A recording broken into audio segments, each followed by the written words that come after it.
Assalamualaikum warahmatullahi wabarakatuh. Perkenalkan, nama saya Siti Khairunisa. Saya dari Prodi D3 Perpustakaan Universitas Tanjung Pura. Nah, di sini saya akan membuat laporan mengenai kuliah lapangan saya kemarin yang bertema manajemen pengolahan dan pengembangan koleksi konvensional dan digital. Nah, untuk itu langsung saja kita ke videonya. Nah, untuk itu kemarin kami ada melakukan kuliah lapangan, yang dimana kuliah lapangannya itu khususnya di Perpustakaan Pusat Universitas Tanjung Pura. Nah, di sana itu kami langsung bertemu dengan pustakawannya, yang mana kami melihat dari pengolahan buku dan lain-lainnya. Nah, berikut ini ada penjelasan dari salah satu pustakawan di perpustakaan tersebut yang menjelaskan cara-cara tahap-tahap mereka pengolahan buku, yang mana buku itu baru sampai dan langsung diolah dari apa-apa saja. Nah, langsung saja kita lihat di video selanjutnya. Buku datang itu dicek apakah sesuai buku yang datang dengan yang ada di usulan kita. Dicek, kalau selesai dicek, capnya ini boleh sini dekat-dekat di pula ini inventaris. Ini cap hak milik perpustakaan. Jadi kalau untuk kita capnya hak milik perpustakaan di halaman judul halaman 17 yang wajib. Nah, itu dia penjelasan dari salah satu pustakawan yang ada di perpustakaan tersebut di bagian pengolahan buku, yang mana buku itu baru datang. Nah, jadi tahap-tahapnya seperti yang kita tadi dengar dari ibu pustakawannya. Yang pertama itu yang mana kita itu mengecek buku yang datang itu sesuai dengan pesanan yang kita pesan tidak. Dan kedua itu kita melakukan cap. Nah, cap itu pastinya cap yang emang khusus dari perpustakaan tersebut. Nah, untuk itu setelah dicap lalu diserahkan ke bagian klasifikasi. Nah, untuk diklasifikasikan buku tersebut ditentukan subjek dan lain-lainnya. Lalu setelah itu buku itu juga diberikan chip, supaya chip ini adalah salah satu untuk nah, kegunaan chip tadi adalah untuk keamanan buku tersebut. Nah, jadi kan begitu kita pinjam bukunya, nah misalkan chip ini nih, misalkan kita bawa bukunya, nah itu tuh bisa berbunyi dia kalau kita lewat dari lewat dari perpustakaannya lah. Jadi dia akan berbunyi dan ketahuan tuh kalau bukunya ini belum melakukan peminjaman secara resmi. Nah, untuk itu juga setelah itu tidak lupa juga di entry. Nah, setelah di entry di lidah bukunya, lalu disimpan di bagian belakang bukunya. Lalu tidak lupa juga diberi barcode. Nah, setelah itu baru terakhirnya adalah di tagging, yang mana itu harus disimpan. Di tagging ini artinya tuh kayak koleksi tersebut apakah sudah tersimpan dalam sebuah sudah tersimpan belum dalam komputer. Jadi kan kalau misalnya, jadi setelah bukunya udah selesai tahap-tahapnya, ya akhirnya di tagging supaya kita tahu ini sudah tersimpan atau belum, di tes barcode-nya itu. Nah, untuk cara melihat apakah sudah di tagging atau sudah tersimpan belum. Nah, ini ada video dimana kami mencoba untuk tagging barcode yang ada. Baiklah, selanjutnya akan di video selanjutnya.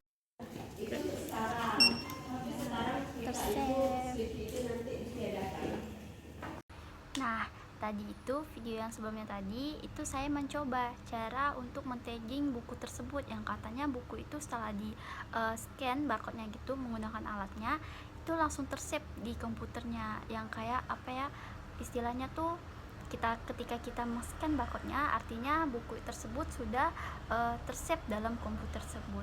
Ternyata setelah saya mencobanya benar, pas dah di-scan dari buku tersebut dia udah tersave di komputer tersebut. Nah, maka dari itu adalah tahap terakhir dari buku tersebut. Di sini kan ada 9 fakultas. Kalau ibu ya di sini ya. Jadi 180 juta itu kita kira-kira dibagi dengan 9 fakultas. Dan itu biasanya itu Kemudian kita kan cari bukunya nih, yang di 9 fakultas ini buku apa-apa aja yang belum dibelikan. Jadi kita bisa lihat bisanya saya tuh biasanya di sirkulasi, mahasiswa kan minta buku tuh apa-apa tuh yang mau dibeli gitu kan. Nah, kita bisa juga lihat dari katalog, kadang-kadang juga dari ada pihak ketiga yang menyediakan katalog. Jadi kemudian buku itu disusun daftarnya sekitar itulah 180 juta, baru diserahkan ke pihak ketiga. Jadi kita itu hanya kerjaan untuk pengadaan hanya sampai di situ. Kita nyerahkan ke pihak ketiga, udah kita nunggu dari pihak Untan yang mengerjakannya. Jadi kita tunggu buku yang datang, hasil itu tuh kita datang, baru ya kita ulas seperti tadi. Kita cek apakah buku itu betul dengan yang kita pesan. Kalau pengadaannya seperti itu. Nah, baiklah. Di sini tadi juga ada yang mana videonya itu berbicara tentang kebutuhan bagi apa-apa saja sih koleksi yang dipenuhi oleh perpustakaan Untan. Nah, jadi tadi itu ibu pustakawannya menjelaskan. Nah, di sini kan Untan ini ada 9 fakultas yang dimana terdiri dari berbagai seperti FKIP, FEB dan lainnya. Nah, hal tersebut yang harus diperhatikan, kebutuhan mahasiswanya itu apa-apa saja. Nah, dari itu mereka mengoleksi buku-buku yang diperlukan mahasiswa yang pastinya yang berkaitan dengan fakultas atau prodi-prodinya. Nah, jadi yang paling diperhatikan itu setelah itu barulah. Nah, selain itu pastinya kita memerlukan untuk menentukan dana berapa yang harus keluar untuk menambah koleksi baru tersebut.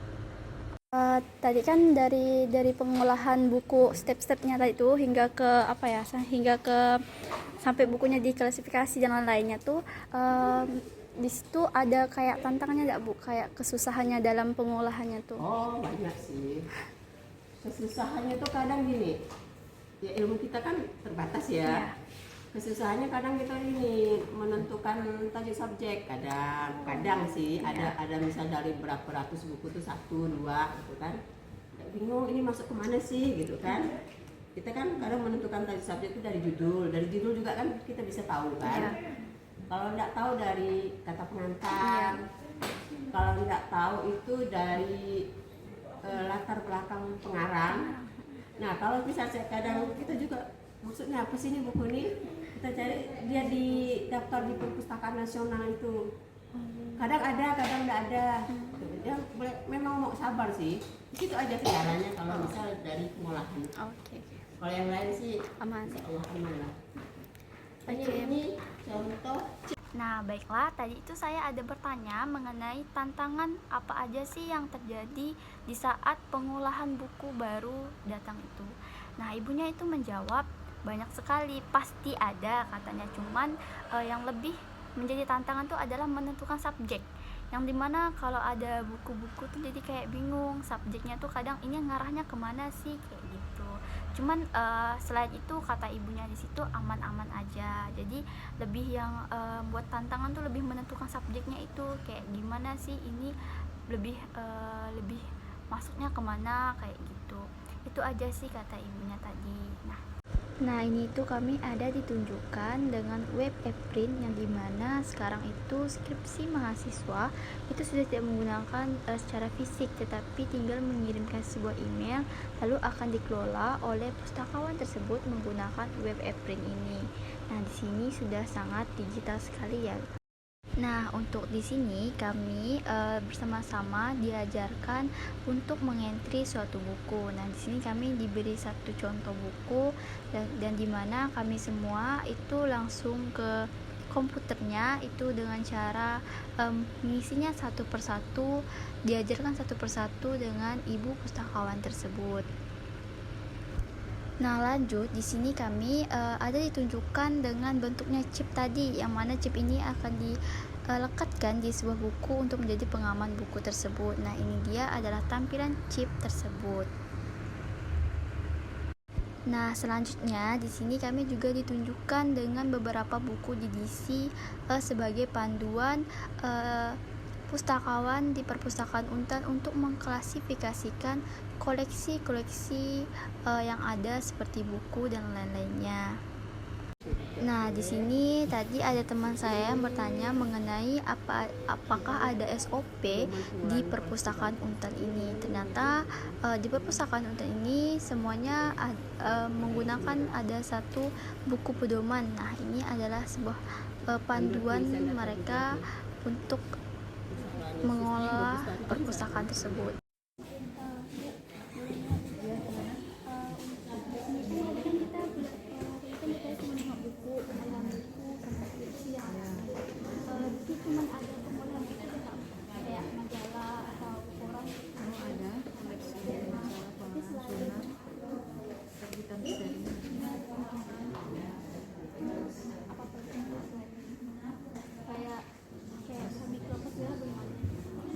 Dari bahan mikro segala tuh belum.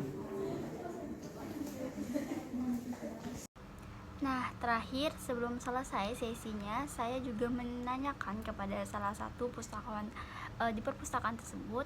Saya menanyakan di perpustakaan ini apakah ada koleksi lain, Bu, selain koleksi buku.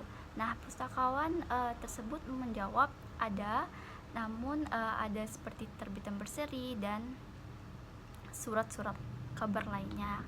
Nah, untuk saya juga sempat menanyakan di sini apakah sudah ada dari bahan bentuk mikro untuk koleksinya. Cuman ibunya menjawab belum ada.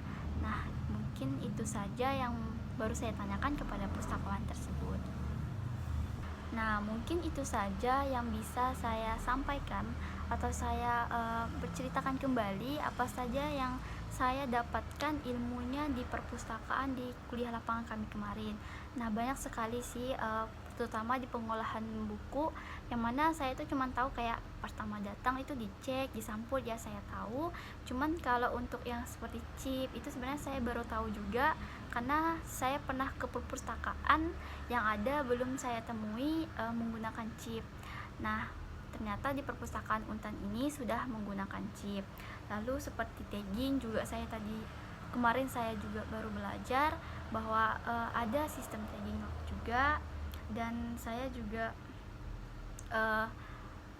bisa langsung melihat cara katalog di komputer, belajar langsung kepada pustakawannya, dan saya juga kemarin kami semua dilihatkan buku DDC yang itu dipergunakan untuk pustakawan mengolah di perpustakaan tersebut. Mungkin itu saja yang bisa saya sampaikan dari pengalaman saya, pengetahuan saya di waktu kuliah lapang kemarin. Yang saya rasakan itu sangat bermanfaat bagi saya dan teman-teman semuanya, yang dimana saya melihat secara langsung pengolahan bukunya, bentuk-bentuk bukunya, dan alat-alat yang ada di pengolahan buku tersebut. Mungkin itu saja yang bisa saya sampaikan, kurang dan lebihnya mohon maaf. Wassalamualaikum warahmatullahi wabarakatuh.